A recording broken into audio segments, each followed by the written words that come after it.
Hello বন্ধুরা, welcome welcome. তোমরা ভালো আছো তো সবাই? ঠিক আছে বন্ধুরা, ঠিক আছে, সবাই ভালো থাকো এই কামনা করছি। এখন আমি তোমাদের সামনে উপস্থিত হয়েছি একটা নতুন ভিডিও নিয়ে। এমন একটা ভিডিও নিয়ে উপস্থিত হচ্ছি, এই ভিডিও ছাড়া, এই বিষয়বস্তু ছাড়া ইংরেজিতে কথা বলা যায় না। ইংরেজিতে কথা বলতে হলে আজকের যে বিষয়বস্তুটা তোমাদেরকে অবশ্যই ভালোভাবে জানতে হবে। আমি আজকে এমন একটা বিষয় নিয়ে উপস্থিত হচ্ছি। দেখো বন্ধুরা, একটা ছেলে মেয়ের বয়স যখন 6 বছর হয় তখন তাকে সরকারি বিদ্যালয়ে ভর্তি করানো হয়। আর এখন তো তোমরা দেখছো পাড়ায় পাড়ায়, শহরে বিভিন্ন প্রান্তে আনাচে কানাচে kindergarten school, English medium school চলছে। তো ছোট ছোট ছেলেমেয়েরা এটার মধ্যে পড়াশোনা করছে, তাদের বয়স 3 বছর থেকে শুরু হয়েছে, ঠিক আছে। আর সরকারি বিদ্যালয়ে যারা পড়াশোনা করছে প্রথম ক্লাস 1-এ, প্রথম শ্রেণীতে, তাদের বয়স 6+ হতে হবে। যাদের বয়স 6+, তারা 1-এ ভর্তি হয়। একটা জিনিস লক্ষ্য করবে, একটা শিশু বা ছেলে যখন স্কুলে যায় তখন যাওয়ার সময় মাকে বলছে, মা আমি স্কুলে যাই, ঠিক আছে। পাশের বাড়ির ছেলেটা তার মাকে বলছে, মা আমি স্কুলে যাচ্ছি। এই যে যাই এবং যাচ্ছি, এই যে দুটো কথা, এটা টেন্সের মধ্যে পড়ে। তাইলে আমি আজকে তোমাদের সামনে আলোচনা করব টেন্স নিয়ে। টেন্স বাংলায় কি বলে এটাকে? কাল। বাংলায় বলে কাল। কলমটা ডিস্টার্ব। বাংলায় কি বলে এটাকে? কাল, ঠিক আছে, কাল। তো টেন্সকে 3টি ভাগে ভাগ করা যায়। 3টি ভাগ কি কি? প্রথমটা হচ্ছে প্রেজেন্ট টেন্স। প্রথমটা হচ্ছে প্রেজেন্ট টেন্স।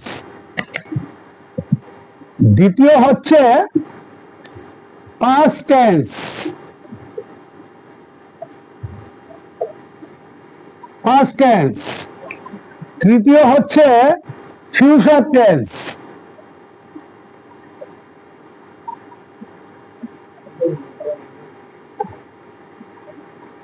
Future tense. এই কলমটা ডিস্টার্ব। হ্যাঁ, ফিউচার টেন্স। তাহলে প্রেজেন্ট টেন্স বাংলা কি? বর্তমান কাল। প্রেজেন্ট টেন্সের বাংলা হচ্ছে বর্তমান কাল। তারপরে পাস্ট টেন্স। পাস্ট টেন্সের বাংলা কি? অতীত কাল। অতীত কাল। Future tense. ফিউচার টেন্সের বাংলা কি? ভবিষ্যৎ কাল। ভবিষ্যৎ কাল, ঠিক আছে। এটা হচ্ছে future tense. FUTURE, future tense. TNSE, tense. অস্পষ্ট দেখা যাচ্ছে, এর জন্য বলছি ফিউচার, FUTURE, ঠিক আছে। Past, PAST, past. Present, PRESENT, present. Okay, তাহলে এই হলো 3টা কাল: প্রেজেন্ট, পাস্ট, ফিউচার। প্রত্যেকটা টেন্সকে আবার 4 ভাগে ভাগ করা যায়। এই 4টা ভাগ কি কি? 4টা ভাগ হচ্ছে ইনডেফিনিট, ইনডেফিনিট, তারপরে কন্টিনিউয়াস, NUOUS, কন্টিনিউয়াস, এরপর হচ্ছে পাস্ট, পারফেক্ট, পারফেক্ট, পারফেক্ট, তারপরে পারফেক্ট কন্টিনিউয়াস, ঠিক আছে, পারফেক্ট, পারফেক্ট কন্টিনিউয়াস।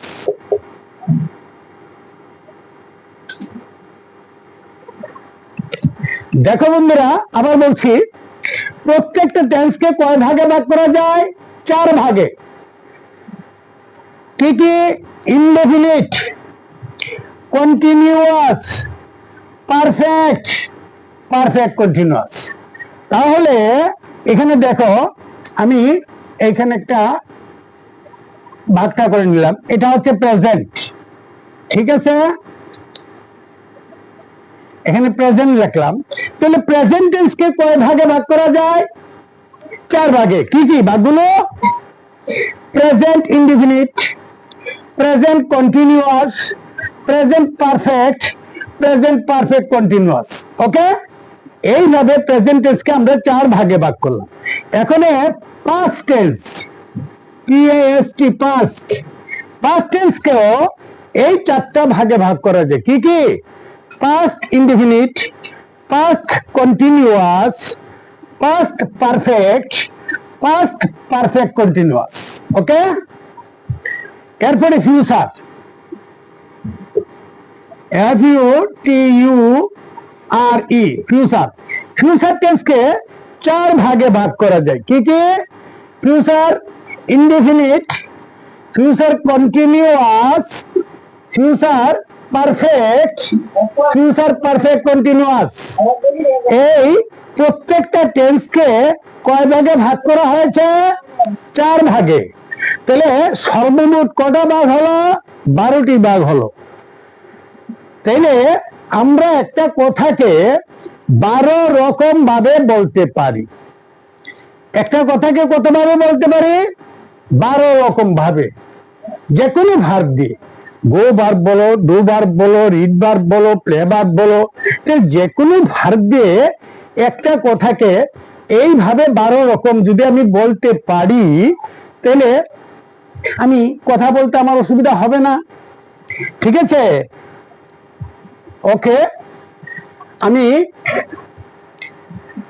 এখানে আমি আজকে একসঙ্গে যদি সবগুলো টেন্স নিয়ে আলোচনা করি, তাহলে কি হবে অসুবিধা? একসঙ্গে যদি সবগুলি টেন্স আলোচনা করি, আসলে সবাই আইকিউ সমান না। আইকিউ বুঝো তো তোমরা সবাই? IQ, IQ means intelligence quotient, বুদ্ধাঙ্ক। সবার বুদ্ধি তো আর সমান না, বা সবার এই যে মেমোরি, স্মৃতিশক্তি, আমরা যেমন মোবাইলে মেমোরি কার্ড লাগাই 1 GB, 2 GB, 4 GB, 5 GB, এরকম। এই যে মেমোরি, আমাদের মেমোরিটা সবার সমান না। কাজেই একসঙ্গে অনেক কিছু জিনিস একসাথে আলোচনা করলে সবার মেমোরিতে এটা ধরে রাখা সম্ভব না, ঠিক আছে। এখন আমি আজকে তোমাদের প্রেজেন্ট টেন্স নিয়ে আলোচনা করব। তো এখানে 3টা টেন্স সম্বন্ধে একটু কথা বলা ছিল, হয়তো আমি বলিনি। ফার্স্ট টেন্স মানে কি? অতীতকাল। হ্যাঁ, তো ফার্স্ট টেন্স মানে অতীতকাল, আর প্রেজেন্ট টেন্স মানে বর্তমান কাল, আর ফিউচার টেন্স মানে ভবিষ্যৎকাল। এখন আমরা টেন্স কাকেই বলে এটা জানলাম না। হ্যাঁ, তো আমি প্রেজেন্ট, ফার্স্ট, অতীত সম্বন্ধে না জানার আগে অন্তত এটা জানা দরকার, টেন্স কাকে বলে। ক্রিয়া সংঘটিত বা সম্পূর্ণ হওয়ার সময়কে টেন্স বলে। ক্রিয়া সংঘটিত বা সম্পন্ন হওয়ার সময়কে টেন্স বলে। এটা লিখে দিলে মনে হয় ভালো হবে, লিখে দিচ্ছি। ক্রিয়া, ক্রিয়া সংঘটিত, ক্রিয়া সংঘটিত বা সম্পন্ন, সম্পন্ন হওয়ার সময়কে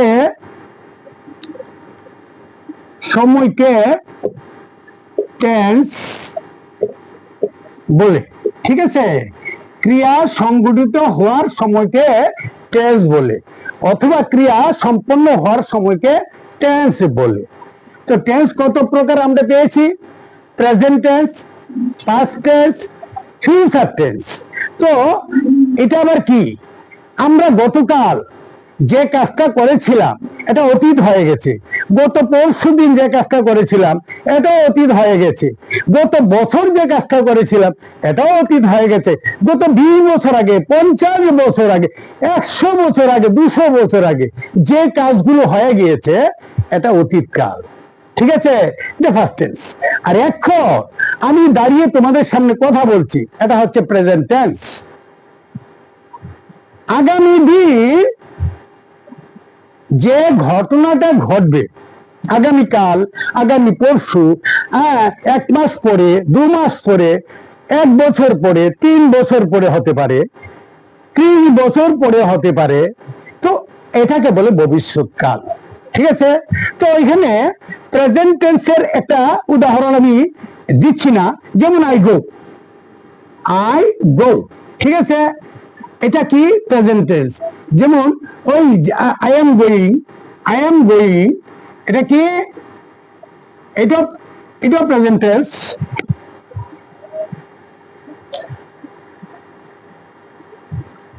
এটা প্রেজেন্ট টেন্স। দেখো বন্ধুরা, ওই যে আমি বলছিলাম প্রথমে, 6 বছরের একটি ছেলে স্কুলে যাচ্ছে, সকালবেলা ঘুম থেকে উঠে তার বাবা বা মা বা বোন তার ড্রেস পরিয়ে দিচ্ছে, ঘর থেকে বেরোনোর সময় বলছে, মা আমি স্কুলে যাই। একটা ছেলে বলছে আমি যাই, এই যে এটার বাংলা হচ্ছে আমি যাই। হ্যাঁ, এটা প্রেজেন্ট ইনডিফিনিট টেন্স হয়ে গেছে। ঠিক আছে, তো আরেকটা ছেলে বলছে I am going to school. হ্যাঁ, আমি বিদ্যালয়ে যাই, আমি শুধু আই এম গোয়িং লিখছি। আই এম গোয়িং মানে কি? আমি যাচ্ছি। আই গো মানে কি? আমি যাই। আমি বিদ্যালয়ে যাই মানে কি? I go to school. এখানে স্কুল হবে। ঠিক আছে, এখানে school, I go to school. I am going to school, এখানে going to school. I am going to school মানে কি? আমি বিদ্যালয়ে যাচ্ছি। ওই যে বললাম, পাশের বাড়ির ছেলেটি তার মাকে বলেছিল, মা আমি বিদ্যালয়ে যাচ্ছি, I am going to school. এটা প্রেজেন্ট কন্টিনিউয়াস টেন্স হয়ে গেল। ঠিক আছে, তো পাস্ট টেন্সের একটা উদাহরণ দিয়ে দিচ্ছি। পাস্ট টেন্সের উদাহরণটা কি? গোর ফার্স্ট টেন্স কি? ওয়েন্ট। আমি গিয়েছিলাম, তাহলে আই ওয়েন্ট। আর ফিউচার টেন্সের উদাহরণটা হচ্ছে সাবজেক্টের পরে শ্যাল বা উইল বসবে। ঠিক আছে, আমি এটা পরে ডিসকাস করব। আই শ্যাল গো, আমি জাস্ট একটা উদাহরণ দিয়ে দিলাম। তো প্রেজেন্ট টেন্সে আই গো, পাস্ট টেন্সে আই ওয়েন্ট, ফিউচার টেন্সে আই শ্যাল গো। ঠিক আছে, এখন যদি বলি আমি বিদ্যালয়ে যাব, তো I shall go to school. আমি যদি বলি আমি গতকাল বিদ্যালয়ে গিয়েছিলাম, তখন এটা বড় হয়ে যাবে I went to school, yesterday. ঠিক আছে, আমি গতকাল বিদ্যালয়ে গিয়েছিলাম, I went to school yesterday. আমি গতকাল বিদ্যালয়ে গিয়েছিলাম, এটা ফার্স্ট টেন্স। তো I shall go to school, আমি বিদ্যালয়ে যাব। আমি লিখেছি শুধু আই শ্যাল গো, আমি যাব। তাহলে আমি বিদ্যালয়ে যাবো বলতে এখানে স্কুলটা যোগ করতে হবে, I shall go to school. Okay, ঠিক আছে। আমি আজকে তোমাদের প্রেজেন্ট ইনডিফিনিট টেন্স নিয়ে আলোচনা করব। ভালোভাবে এটা বোঝার চেষ্টা করো। যদি ক্লাসটা মনোযোগ দিয়ে শুনো তোমরা, তো কোনো দিন বইয়ে হাত দিতে হবে না। তো প্রেজেন্ট ইনডিফিনিট টেন্স কাকে বলে এটা তোমাকে আগে বুঝতে হবে। যেমন সংজ্ঞাটা হচ্ছে কোনো কাজ বর্তমানে হয় বুঝালে কোন কাজ বর্তমানে হয় বুঝালে, কোন কাজ বর্তমানে হয় বুঝালে বা অভ্যাসগত সত্য বুঝালে, অভ্যাসগত সত্য বুঝালে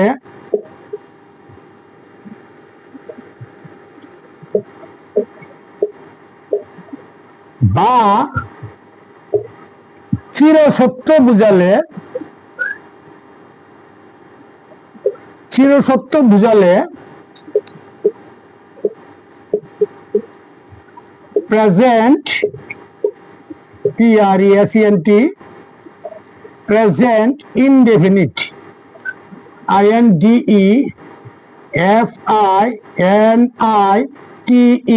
বুঝতে পারছো? ইনডেফিনিট স্পেলিংটা কি? INDEFINITE, ঠিক আছে? Present indefinite tense. তাহলে কোনো কাজ বর্তমানে হয় বোঝালে বা অভ্যাসগত সত্য বুঝালে বা চিরসত্য বুঝালে প্রেজেন্ট ইনডেফিনিট টেন্স হয়। ঠিক আছে? ওকে, ওকে, ক্লিয়ার?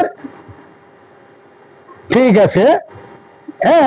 বর্তমানে কোন কাজ হয় বুঝালে, এটা খেয়াল রাখবে, বা অভ্যাসগত সত্য বুঝালে বা চিরসত্য বুঝালে প্রেজেন্ট ইনডেফিনিট টেন্স হয়। আমি লিখছি, দেখো, এটা মনে রাখবে। যেমন আমি গো ভার্ব দিয়ে আলোচনা করছি, গো ভার্ব দিয়ে। দেখো, আমি বিদ্যালয়ে আমি যাই, শুধু আই গো। আমি যাই ইংরেজি কি? আই গো, আমি যাই। তো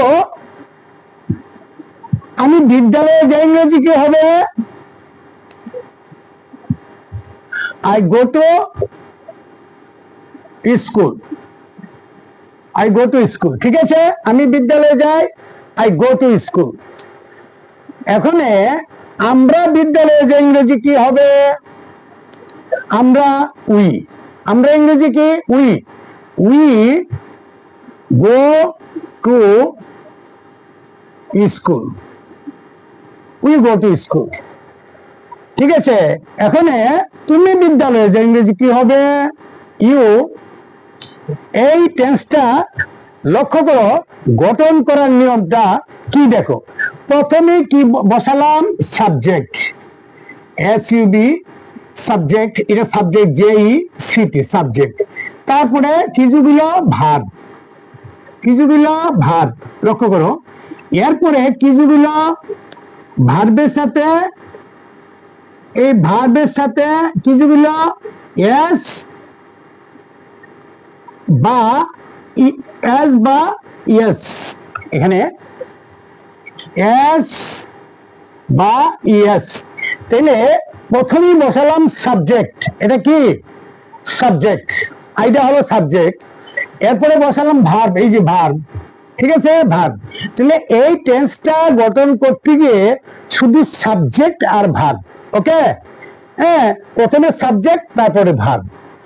আর কোন কোন ক্ষেত্রে ভার্বের সাথে এস, কোন জায়গায় এস যোগ হবে।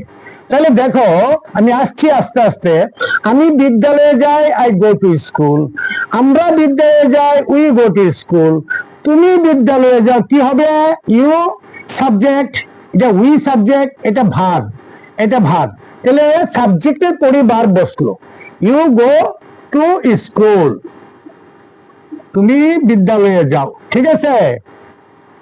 এখন সে বিদ্যালয়ে যায়, সে ইংরেজি কি? হি, C.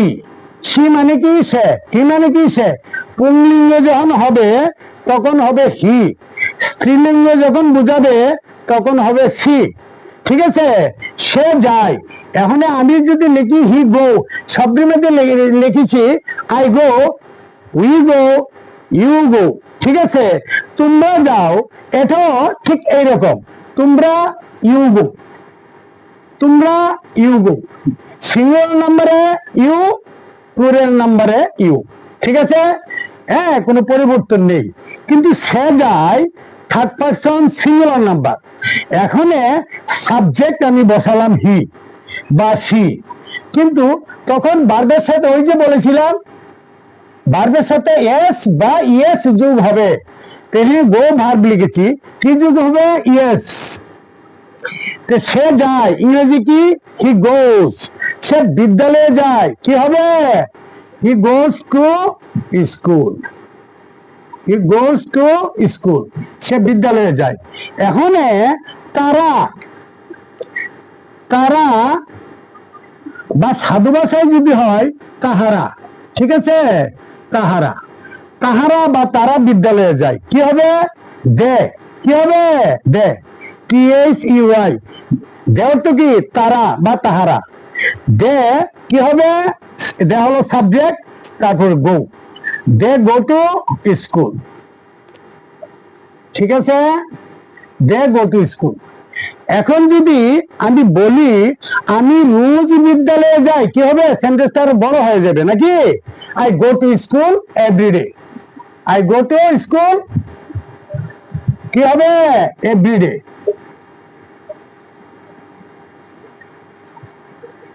I go to school every day, আমি রোজ বিদ্যালয়ে যাই, ঠিক আছে? সেন্টেন্সটা বড় হয়ে গেল। হ্যাঁ, আমরা রোজ বিদ্যালয়ে যাই, we go to school every day, ঠিক এইভাবে এটা যোগ হবে, ঠিক আছে? ওকে।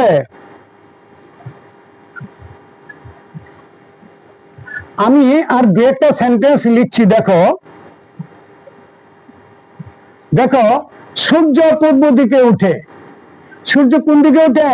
সূর্য পূর্ব দিকে উঠে। সূর্য পূর্ব দিকে, সূর্য পূর্ব দিকে উঠে।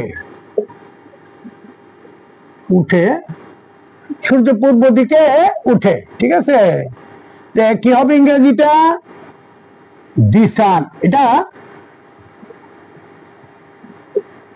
দি সান রাইজ। দি সান এখানে লিখছি, দি সান রাইজ। রাইজ অর্থ উঠা, RISE, রাইজ। তো দি সান, এই যে সূর্যটা, এটা থার্ড পারসন। হ্যাঁ, এখানে যেমন থার্ড পারসন সিঙ্গুলার নাম্বার হলে পরে মূল ভার্বের সাথে এস বা ইয়েস যোগ হয়, এইটা নিয়ম। তাহলে সূর্য পূর্ব দিকে উঠে, দি সান রাইজেস, একটা এস যোগ হবে। এখানে ই আছে, এস যোগ হবে। The sun rises in the east. The sun rises in the east, সূর্য পূর্ব দিকে উঠে, ঠিক আছে? এখন আমি যদি বলি জল 0 ডিগ্রিতে জমাট বাঁধে, কি হবে? বাংলাটা লিখছি না, ওয়াটার হলো সাবজেক্ট। জল 0 ডিগ্রিতে জমাট বাঁধে। জল 0 ডিগ্রিতে জমাট বাঁধে, ওয়াটার জমাট বাঁধে, freeze, FREEZES। Water freezes at 0 degree centigrade.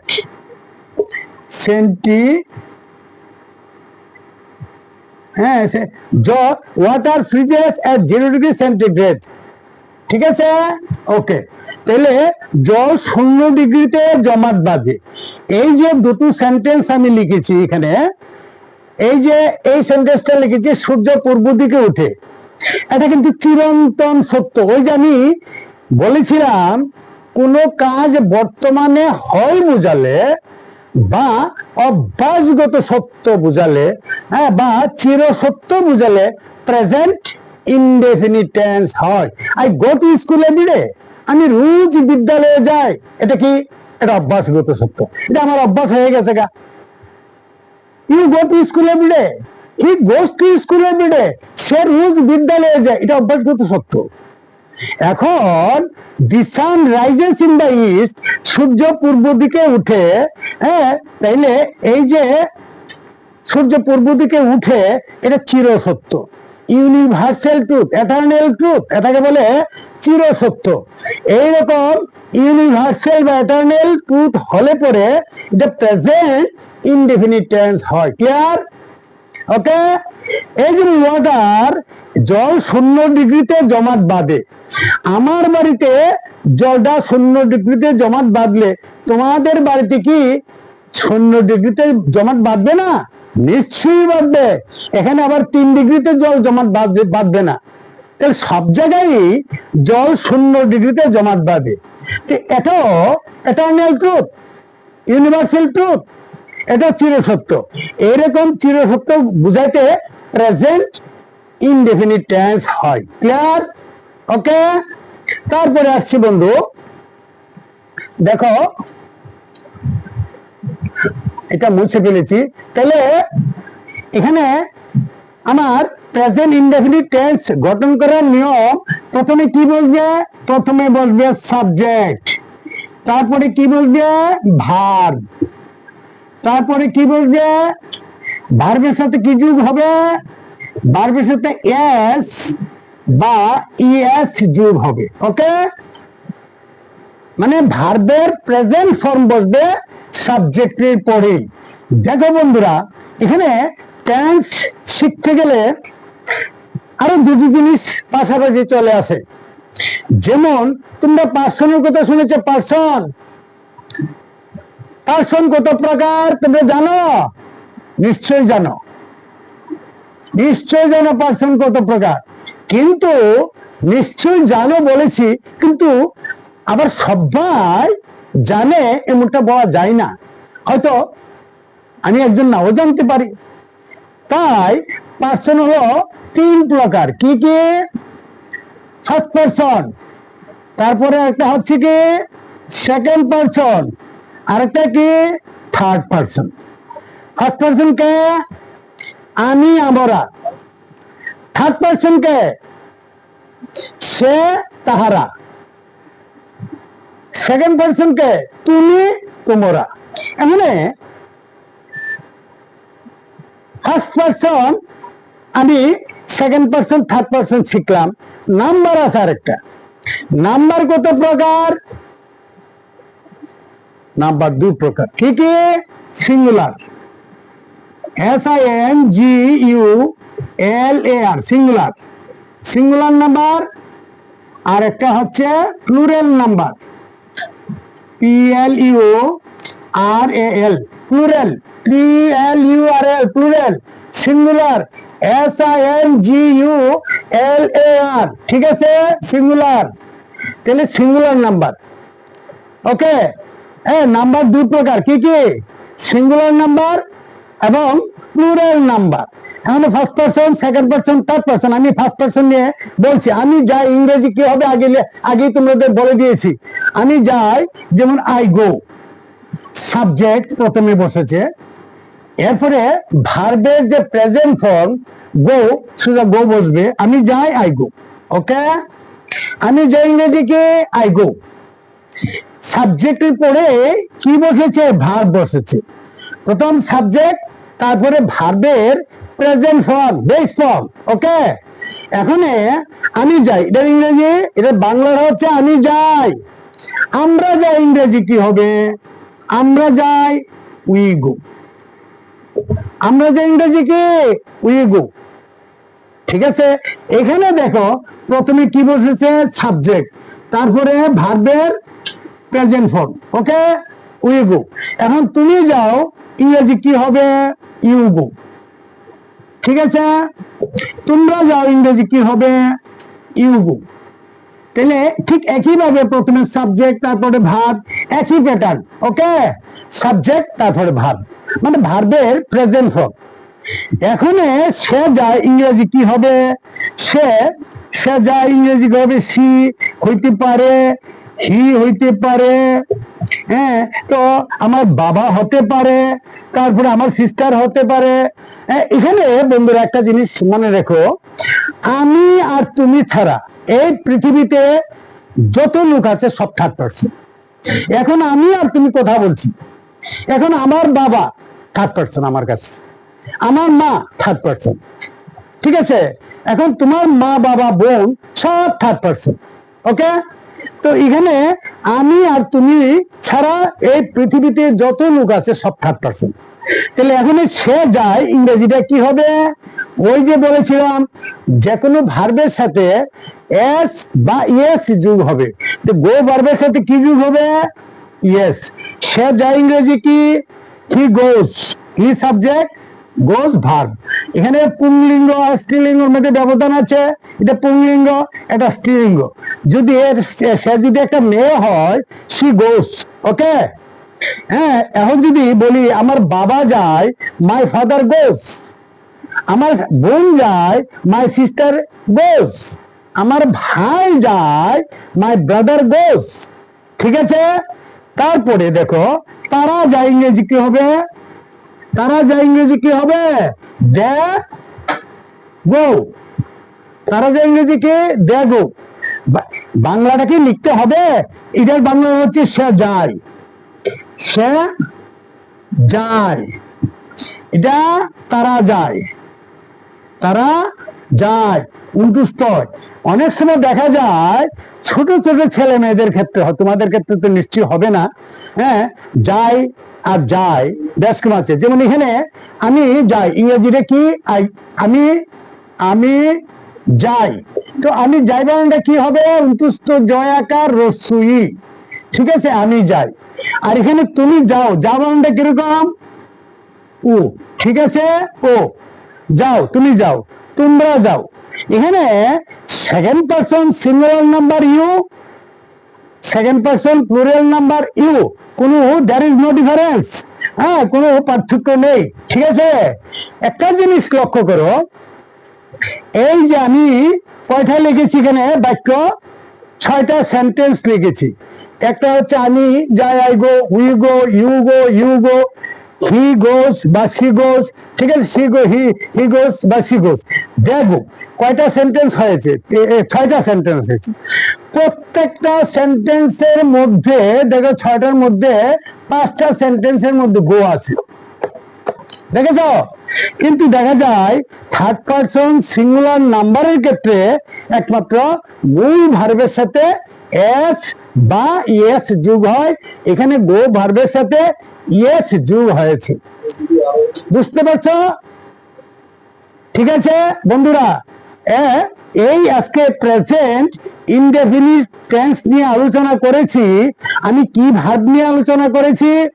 Go verb নিয়ে আলোচনা করেছি। ঠিক আছে। আগামী দিন এই প্রেজেন্ট ইনডেফিনিট টেন্স নিয়েই তোমাদের সামনে বিস্তারিত আলোচনা রাখবো অন্যান্য ভার্ব দিয়ে। যেমন রাইট ভার্ব আছে, প্লে ভার্ব আছে, ইট ভার্ব আছে, হ্যাঁ, বিভিন্ন ভার্ব দিয়ে আলোচনা করব। তোমরা এই আমার ভিডিওটা দেখার পর বাড়িতে চেষ্টা করবে। রাইট ভার্ব আছে, রাইট লিখা, রাইট মানে WRIT, রাইট লিখা। তাহলে আমরা যারা স্টুডেন্ট, যারা পড়াশোনা করছি, প্রত্যেক দিন আমাদের লিখতে হয়। ঠিক আছে। হ্যাঁ, যারা চাকরি প্রার্থী, ইন্টারভিউ দিতে হবে, চাকরি পেতে হবে, তারাও লিখছে। রাইট সম্বন্ধে সবাই অভিজ্ঞতা আছে।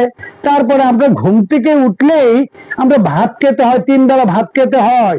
প্রথমে টিফিন, তারপর ভাত খেতে হয়। তো এই যে ইট অর্থ খাওয়া, তাহলে ইট ভার্ব এবং রাইট ভার্ব দিয়ে বাড়িতে তোমরা লিখার চেষ্টা করবে। ঠিক আছে।